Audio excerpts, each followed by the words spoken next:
Hi, I'm Maya Hacker, and today I will be talking about the impacts of stress on decision making. The first article I will be presenting today is titled Stress and Decision Making. A few minutes make all the difference. The research was conducted by Stephen Pabst, Matthias Brand, and Oliver T. Wolf.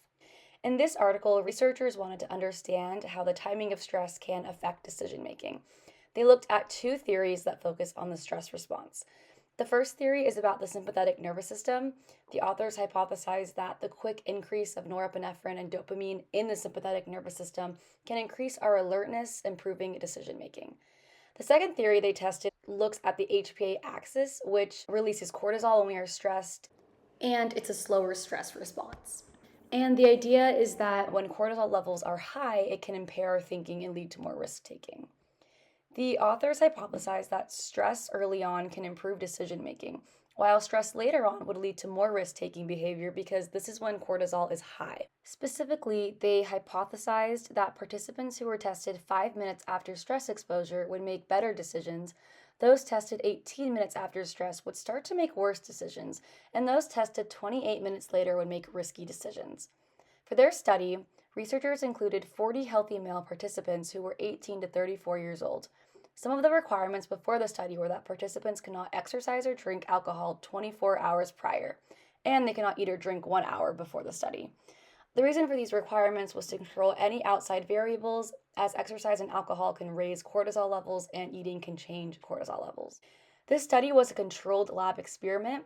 Participants were split randomly into 4 groups. There were 3 stress groups where participants were tested either 5 minutes, 18, or 28 minutes after stress exposure. The 4th group was the control group where participants weren't exposed to any stress. In this study, there were 2 stressors. The first stressor was the Trier Social Stress Test, where participants had to give a speech and solve math problems in front of an audience while being recorded. The second task was called the Game of Dice task, where participants had to choose between safe and risky options. And then just to give you a better idea of the Game of Dice task, it's essentially a computerized gambling game like what you see on the screen, where you basically have to guess what number a dice will land on. You can choose safe bets like picking a group of numbers, or risky bets like guessing just one number. If you're right, you win points, and if you're wrong, you lose points. Results. So what did the researchers find? They found that participants in the 5-minute and 18-minute groups made better, less risky decisions compared to the control group, and that those tested 28 minutes after stress exposure made much riskier decisions than the control groups. This suggests that stress right away can sharpen your decision making because it makes you more alert, but stress later on, when cortisol levels are high, pushes people to make worse and riskier decisions. And then this graph helps better illustrate these findings. And so what we see here is the y-axis, which shows the GDT net score, how well participants did on the Game of Dice task. And it shows us if they made safe or risky decisions. And then the x-axis shows the experimental groups, which consisted of the control and the 3 groups that were exposed to stress. For this graph, higher scores indicate better, safer decisions, and lower scores indicate poorer, riskier decisions. So the squares at the top right show which bars represent each group. The black bar is the control group. Participants in this group scored around 6, indicating that they didn't make many good decisions. The striped bars are the 5 and 18-minute groups. The bar with the lines pointing up towards the right indicates the group that was tested 5 minutes after stress exposure, and the second bar with lines pointing up towards the left represents the group that was tested 18 minutes after stress exposure.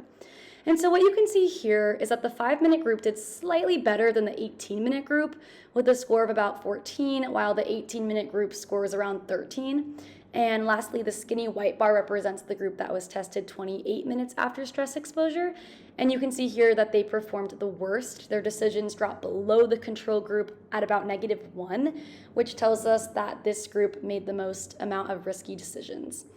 Based on this information, the overall finding is that as the duration of time after the stress exposure increased, the more likely participants were to take risks.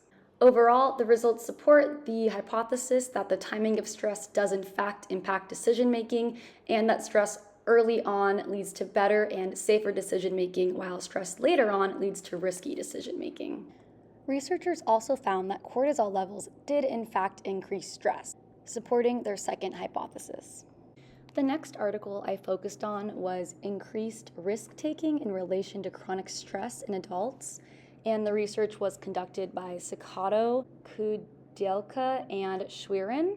In this article, researchers investigated whether chronic stress can influence risk-taking behavior.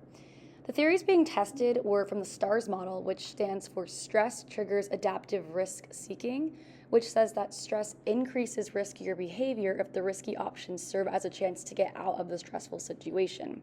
The researchers had several hypotheses. The first one was that chronic stress is associated with risk-taking, that hair cortisol concentration, HCC, relates to risk aversion, that women report higher perceived stress, and that men take more risks than women.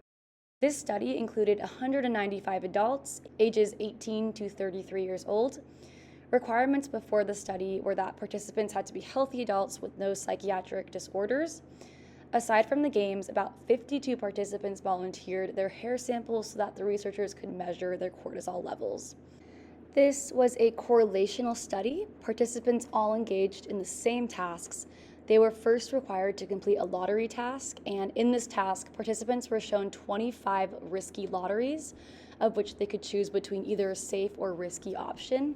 The safe option always guaranteed $2.50, while if they chose the risky option, they could either win more money or lose money, but the percentage that they'd win was anywhere from 10% to 90%. After this, they had to take their earnings and decide how much of their money they wanted to invest in a coin flip, so there was a 50% chance of earning more money or losing it all.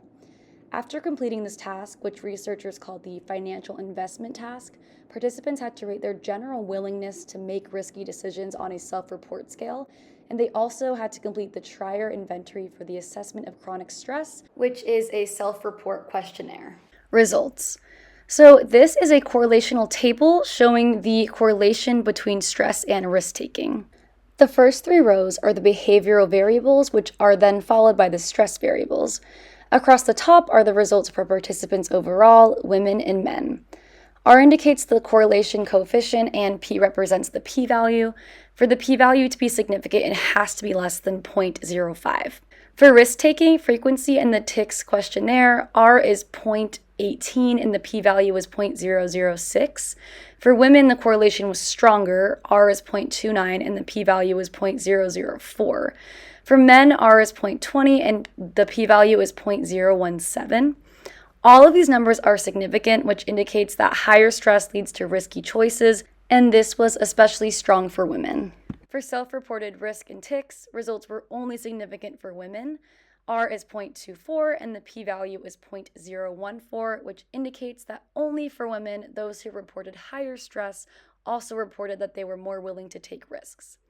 Investment percentage and TICS did not show any significant results, which tells us that the amount of money participants invested in the coin flip task was not influenced by stress. Next, we will move on to the correlations between the stress variables.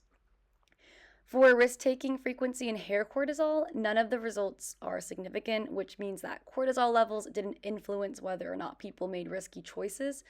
The results for self-reported risk and cortisol were also not significant, and this tells us that cortisol did not influence how willing people said they were to take risks.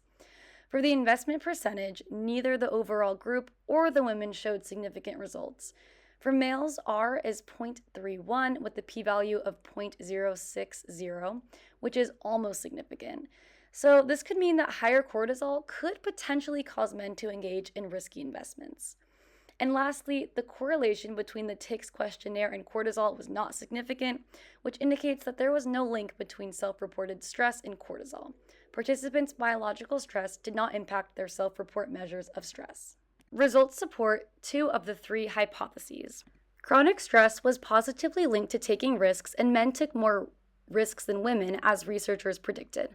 However, hair cortisol did not influence risk-taking, and even though women reported higher stress levels, the difference between men and women wasn't statistically significant. Results also support the STARS model theory, that stress leads people to make more risky decisions if the risky options serve as a chance to get out of the stressful situation. Okay, and that is it for the study. This is my reference page, and thank you so much for watching.